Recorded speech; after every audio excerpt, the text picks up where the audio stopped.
yourself by becoming rich. Take all your money, buy Bitcoin. I say when we You can sell. wake up every morning and say GM. GM.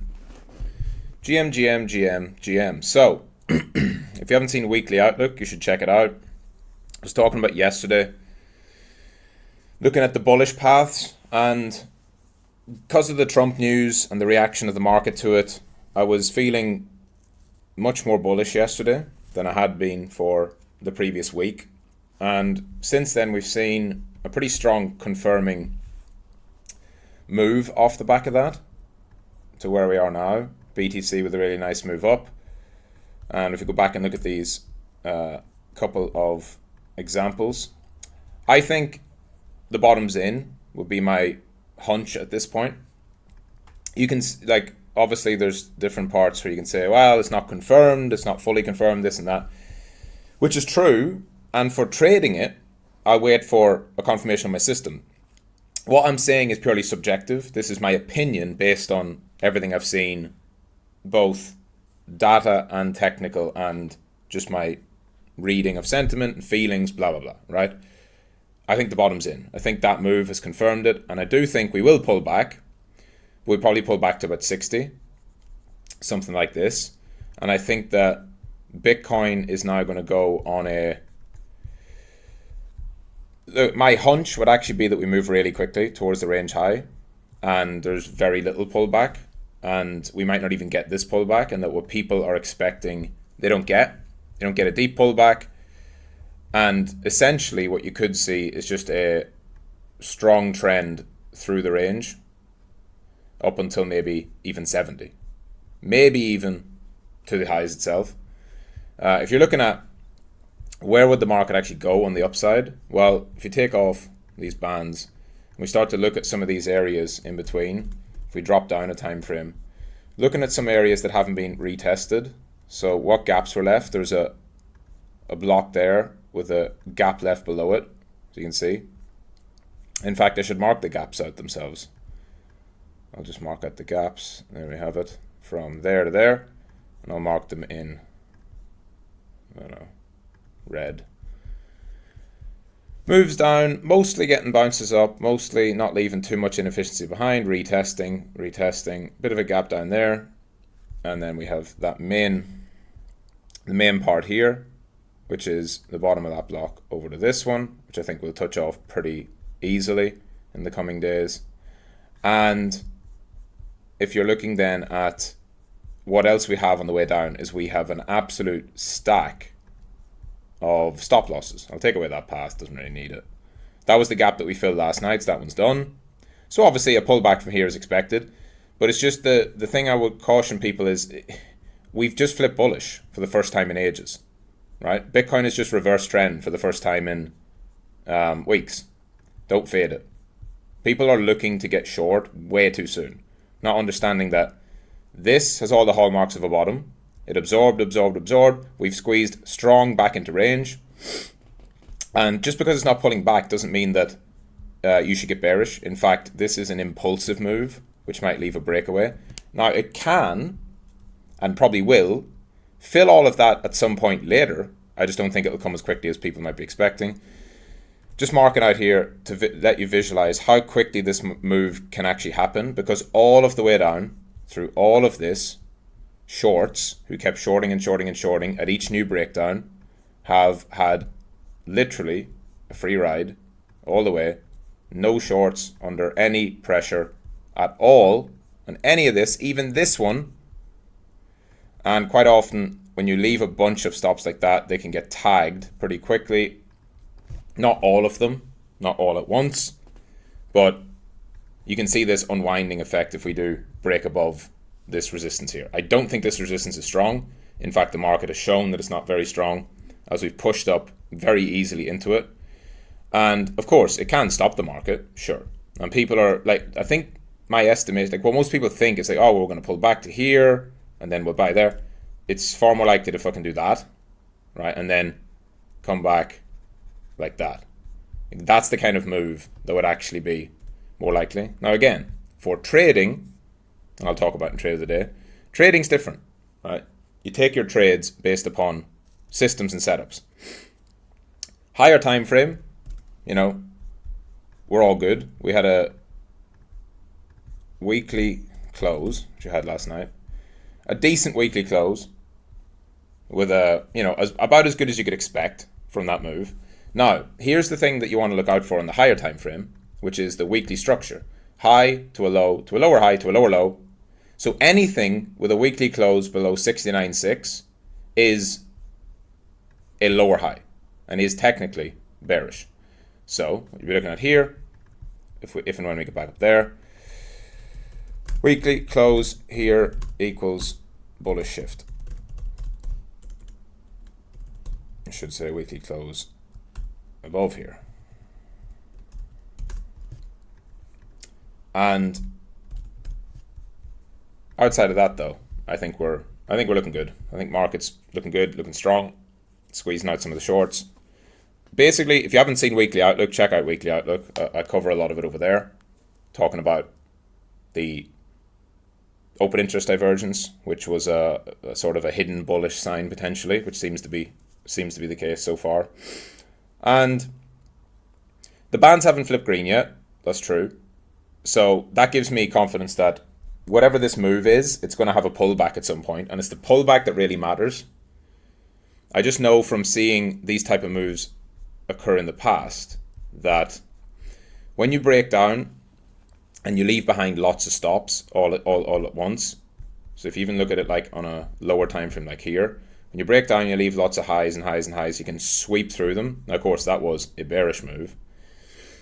But when you start to reclaim old levels, after having kind of breakdown price action like this, right? Where it breaks down, leaves the stops, breaks down, leaves the stops, breaks down. See all these highs not getting touched.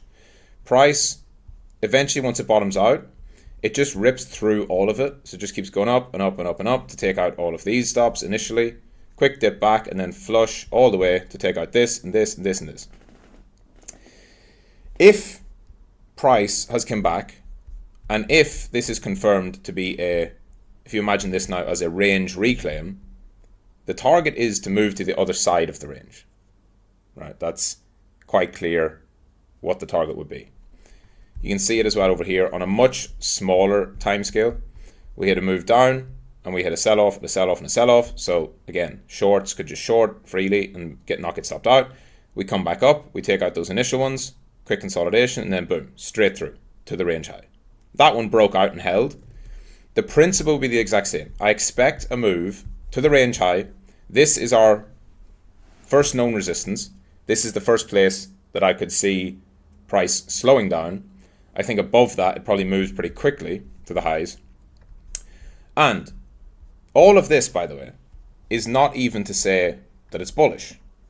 Bullish and bearish don't really matter in this context.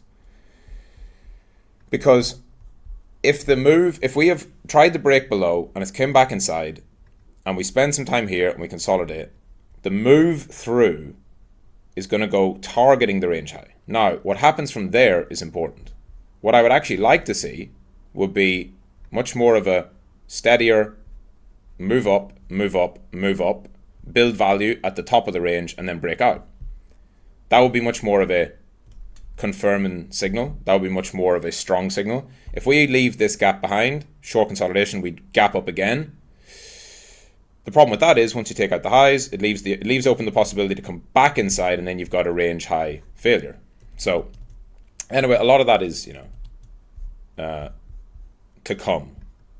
That's not really for right now, and we'll not get ahead of ourselves. We'll just let Bitcoin do its thing. But in terms of what you want to see, you couldn't ask for more, right? I showed, I think it was on Weekly Outlook, wasn't it? Some of you will know. I showed how the comparison of Bitcoin to the COVID move. And if you go back and look at that, we put on the bands so you can see the comparison. And the catalyst, I talked about the catalyst as well. So you have your bottoming formation, which is a bearish structure until you get an impulse through, and you get an impulse through. Now what is important, very simple, if that's going to be a bottom, is that you just don't revisit there. Pullbacks can happen, of course. We've had now 4 green days in a row. That will probably fill back in at some point. But if it doesn't, don't be surprised. I'm fully expecting this move to continue, because it's usually at this point where people are so used to rallies failing that they expect this rally to fail. This is what disbelief is. Since March, every single rally has failed. So we dip down, rally, fails, make a new high. We dip down, rally, fails, goes lower. We bottom out, finally looks like something's going to happen, rally, fails, sends us to new lows. We try to bottom out here, rally fails. And so you get the next rally and you get the first big shift. You hear me talk about reclaiming the daily bands and how you don't want to push up above the daily bands before they go green, generally. The difference, and the exception to that always, of course, is when you strongly reclaim them and you break well above. So we closed above them yesterday, and if this candle closes here or higher, that is a very strong sign. Not like this, where you pop above the bands, you're back below, or like this, where you have this big nasty wick above them. If you start to see those kind of actions, yes, expect price to go back down. But we're not seeing that. We're seeing a really strong reclaim so far. We'll see if that continues.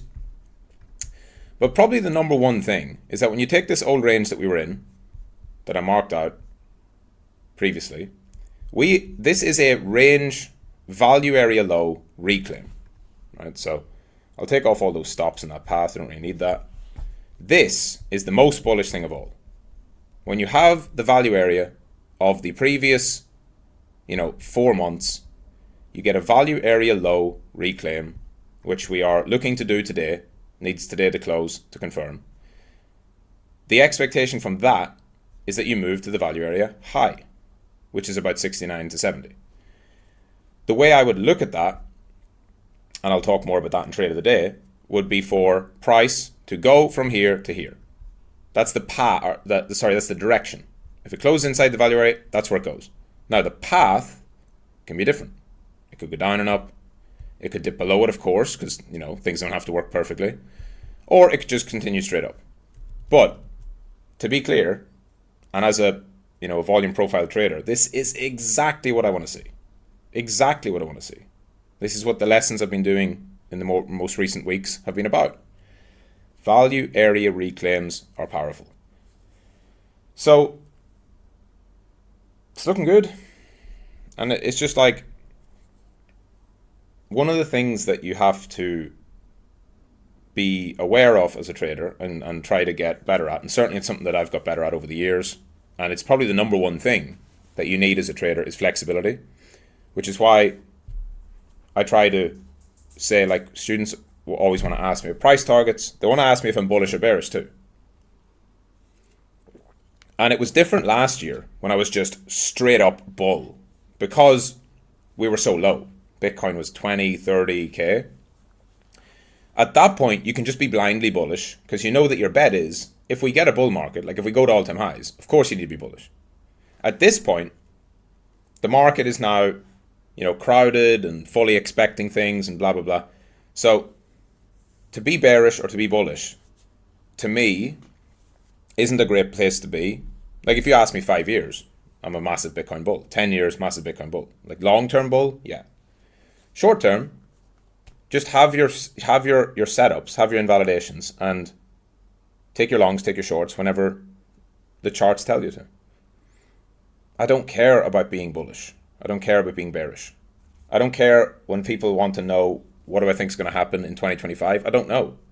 What I do know is that Bitcoin's starting to invalidate loads of bearish ideas and it's starting to set up bullish ones. Good. I don't care why. I don't care what my opinion is. I don't care what people think about whether there's going to be more selling or the governments or Mt. Gox.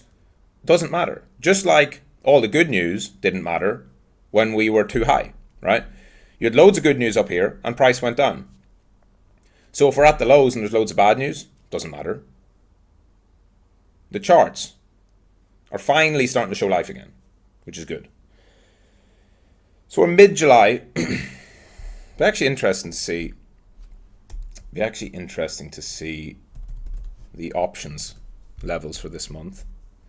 I don't put a huge amount of stock into this month. It's the first month of the quarter. Still, it's always important. You've still got 3.5 billion notional with a fucking massive OI level at 100k. That's ambitious.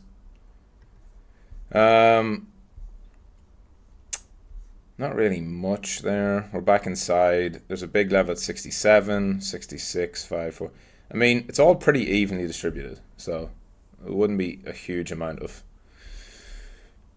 lot for me to read into that.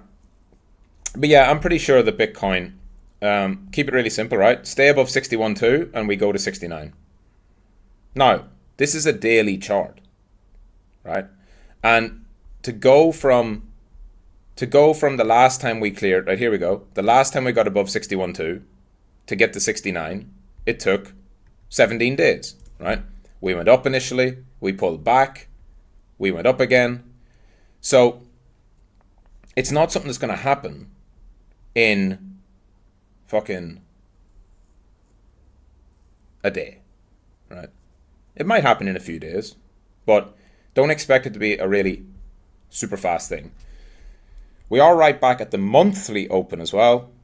So we're looking at the open here, which is down there, 62. Is that it? 62.7? Yeah. So that's the monthly open. I'll just say July. That's obviously a big level, an important level to see.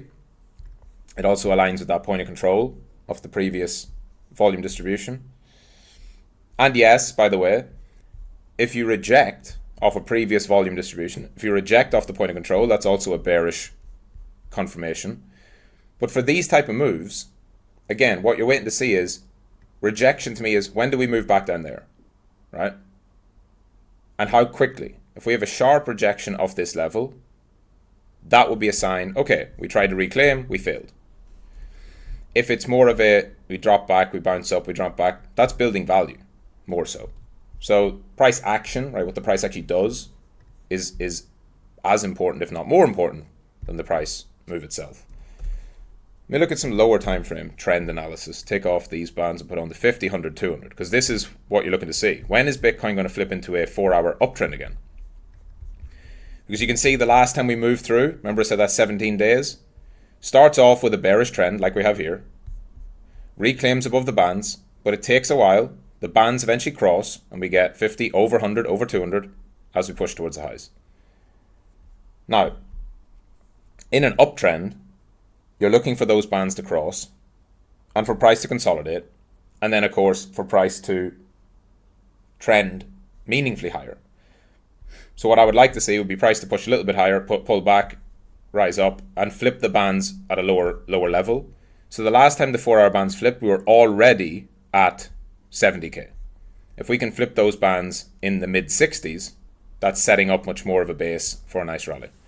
So see how that goes. ETH rallying off the lows. So I talked about this. I talked about this yesterday on Weekly Outlook. I said the way this is grinding up, it's not going to pull back. It's going to move higher. I don't know where I drew that. It was here, right? Yeah. I said that kind of the structure of this. It's one of those moves where you're like, oh, this has to pull back because it's like 8 days in a row green, and you're like, no, it needs to pull back. But so often, the reason why it's doing that is because it's actually strong. But for me, on ETH, it's pretty clear. This area needs to be flipped from a resistance into a support. Because ETH previously is happy to trade down there, and if it does fall back down there, you could expect it to do the same thing where it chops around. If it's able to clear above that, so what I would say would be this kind of path I'd put on here. If it's able to actually move above that, you'd expect it to stay away from that area and build value a bit higher. So ETH moving in the right direction too. If we look at the bands, they're still not crossing back yet. ETH actually retained its, or is attempting to retain its uptrend, 50, 100, 200. Bitcoin did lose its briefly. it might have a very quick reclaim. That would also be something, by the way, that's very important, because when those daily trends break, it does tend to lead to the end of a major move, right? Obviously over here, that's much more of a strong break, and over here, kind of a weaker break, but price was trading below it significantly. I think we have a much better market setup here. And if Bitcoin was able to reclaim that over the next few days, and you only see a crossover for a few days, I think that would be a good sign compared to what it could be. Solana was the strongest of the three over the previous days, and it's the first one to look like it's flipping its bands back to green, and that's quite a nice base so far that it's putting in, here. So the same thing I'm looking at with Solana would be a move up over those bands there. So really just a continuation of pretty much what I asked for in weekly outlook. Couldn't really ask for much more as a bull here so far. For Sol, you want to see it get outside of that area and consolidate. Otherwise, you've got this whole range to trade in. So looks good. We'll see how the market goes today. We'll see what ETF flows are like. We'll see how the New York session goes. All of that. Stocks, yeah, like on the open, there wasn't really any major. There's some low time frame volatility on the open. So the open was Sunday over here. We initially had this kind of whipsaw candle and then just a bit of a grind higher. The dollar, because obviously with the Trump news, you'd expect a lot of volatility. The dollar, we saw it gap up initially, but it's given back those gains already, and I expect the dollar to continue lower. I think that was probably just a positioning thing where people were expecting the dollar to dump because, Trump's odds going up for winning the election would generally be bad for the dollar, good for risk. Gold, not much. So there's no real implications of geopolitical risks there. Nice, flagging type of pattern or pennant pattern towards the highs. And that's about it. GM. See you later on the live stream, 2 streams, 4 p.m., 6 p.m. Ask Michael and Mentorship Monday. GM.